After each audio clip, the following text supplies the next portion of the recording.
É uma relação milenária que une judaísmo e cristianismo. Canonicamente falando, um deriva do outro como um filho provém de seu pai.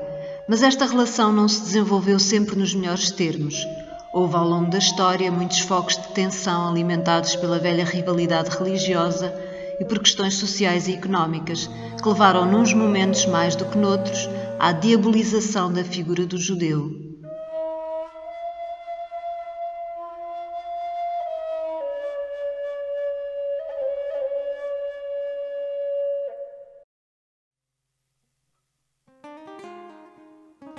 Em Portugal, a convivência entre judeus e cristãos parece ter precedido as invasões romanas.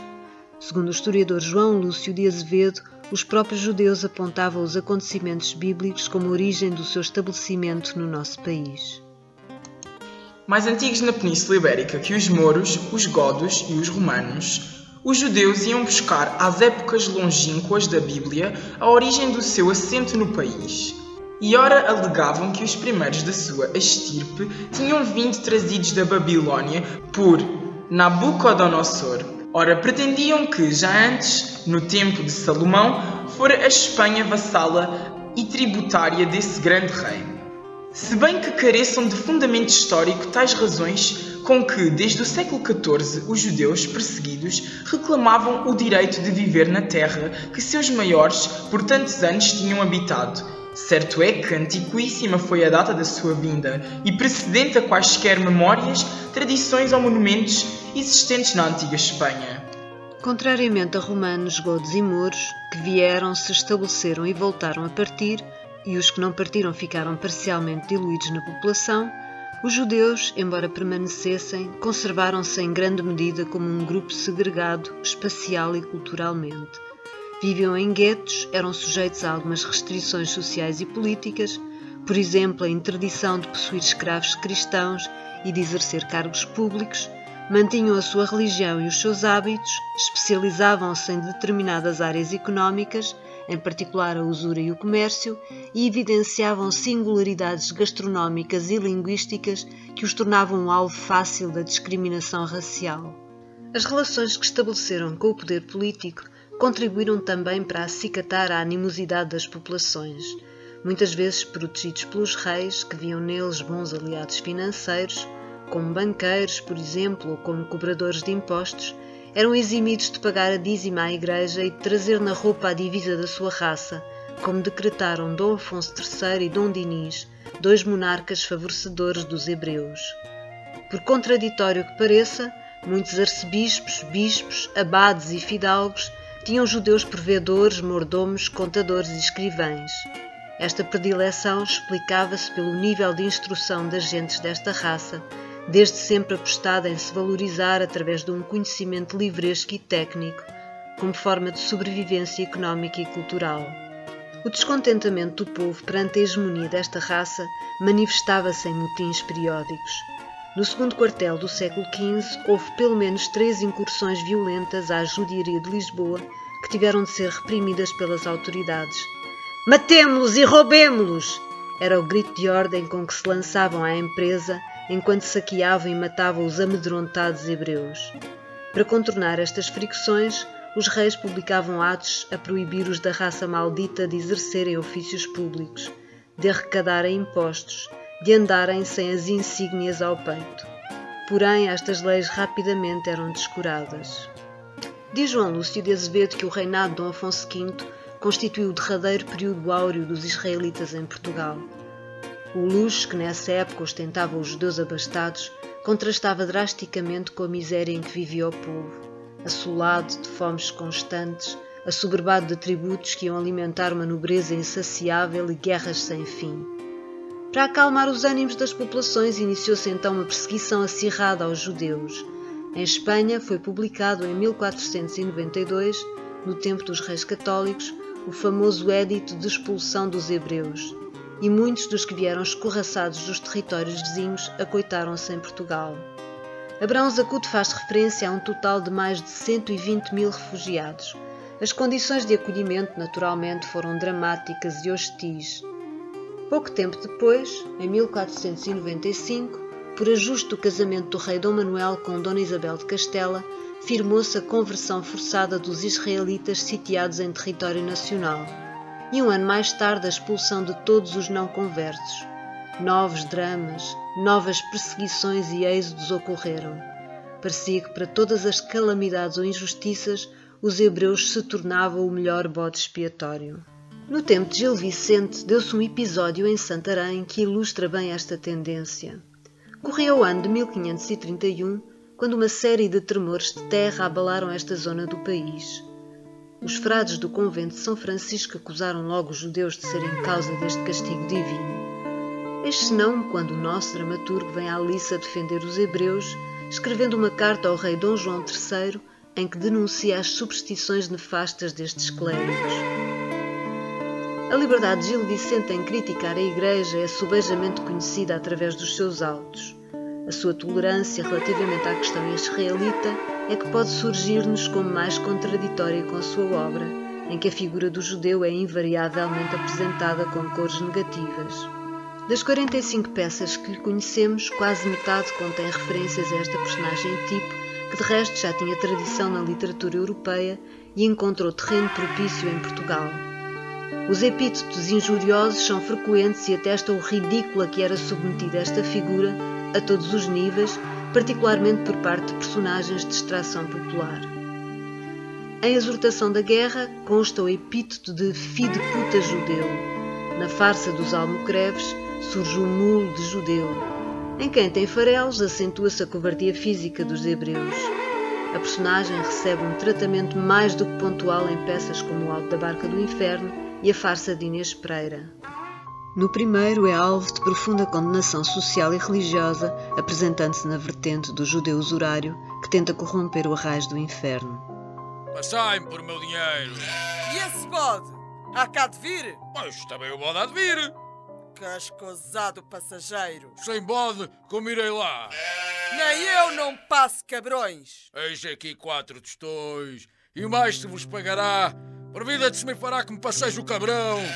Quereis mais outro tostão? Nenhum bode há de vir cá. O sinal distintivo deste judeu é o bode que transporta às costas e que, estando ligado à sua fé, se reveste de um caráter ao mesmo tempo sagrado e maldito, com conotações diabólicas. Por outro lado, é realçada a relação desta personagem com o poder político, aspecto particularmente crítico da posição dos hebreus na sociedade portuguesa.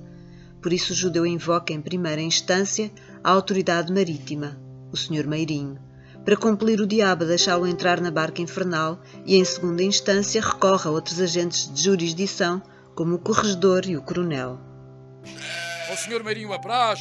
Sr. Meirinho! Irei eu! E ao fidalgo quem lhe deu o mano deste batel? Corregedor, coronel, castigai este sandeu! Vendo que isso de nada lhe serve, pragueja numa linguagem desbocada que o identifica com os vilões ignorantes. Passará pedra miúda, lodo, chanto, fogo, lenha, caganeira que te venha, má corriça que te acuda. Por el deu que te sacuda com a beca nos focinhos. Fazes burla dos meirinhos? Diz, filho de uma cornuda! Responde-lhe Joano, o parvo, que tem um discurso à sua altura. Portaste a chiva, cabrão! Pareces-me voz amiga, fanhou-te da Meirinho, chacinada em um ceirão! Aproveita também para denunciar a marginalidade religiosa do judeu, os seus rituais desprezíveis aos olhos dos cristãos e as suas heréticas profanações. E ele mijou nos finados da igreja de São Gião e comia a carne da panela no dia de Nosso Senhor e aperta ao Salvador e mija na caravela! O destino final do judeu é naturalmente o inferno, sem considerar sequer uma aproximação à barca da glória. De resto, é tratado de modo tão desprezível que o próprio diabo não o quer receber a bordo, nem a ele nem ao bode que o acompanha. Sus, dê-nos a vela! Vós, judeu, ireis à toa, que sois muito ruim pessoa. Levai o cabrão na trela.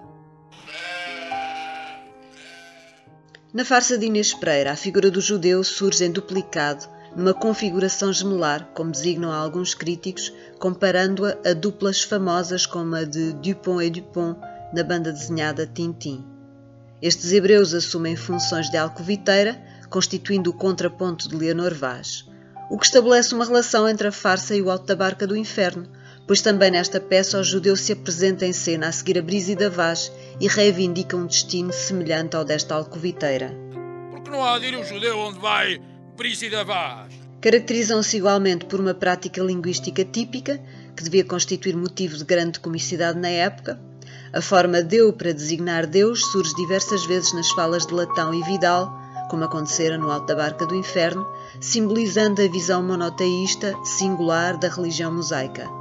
O discurso destes judeus integra também fórmulas particularmente sugestivas e caricatas, designadamente na cerimónia do casamento. Alça-me dona, ó dona, arreia de especula, bento a Deus de Jacó, bento a Deus que Faraó, espanta, espanta, bento a Deus de Abraão, bento a terra de Canaã, parabéns sejais casados, dá-nos cá, sem nos lecaros. Desta forma, Gil Vicente denunciaria à corte rituais judaicos que eram certamente observados e ridicularizados pela população.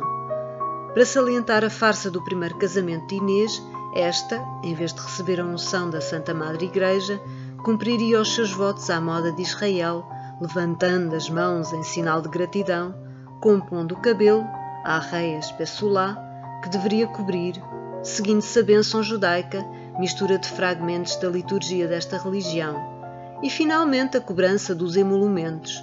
Dai-nos cá 100 ducados. Mas a crítica impiedosa a que o dramaturgo submete estas figuras não se fica por aqui. Todo o diálogo entabulado por Vidal e Latão está repleto de hipérboles, de maneirismos ridículos, de uma verborreia untuosa e absurda em que os dois se interrompem constantemente, se repetem e competem para mostrar a Inês o muito que se esforçaram por lhe arranjar um marido escudeiro. Estas diligências são levadas a tal extremo que a jovem não se contém de impaciência e comenta: "Não falarão de vós! Já queria saber isso!" Naturalmente que o propósito deste diálogo é fazer inflacionar os honorários após consertado o negócio do casamento. Assim, tanto o judeu da Barca do Inferno como os casamenteiros da farsa de Inês Pereira são movidos pelo amor ao dinheiro, apresentam-se com as suas especificidades linguísticas e ritualísticas, encarnando formas de sociabilidade negativa e valores que eram condenados pelo vulgo. A lisonja, a corrupção, a ganância, a falsa religiosidade, a indignidade dos princípios e dos fins.